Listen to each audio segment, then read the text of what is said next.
Hey everybody, in this video I'm gonna be showing you guys how to enter a bounce check in QuickBooks Online. So without any further ado, let's get started with today's video. The first step is to access the bank deposit section. So log in into your QuickBooks Online account and navigate to the banking or transactions section. Look for the option to access the bank deposit feature and click on it. This is where you can manage your bank deposits and transactions. The following step is to create a new bank deposit. So click on the option to create a new bank deposit.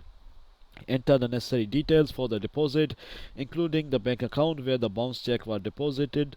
The third step is to select the customer and payment method. So choose the customer associated with the bounce check from drop-down list.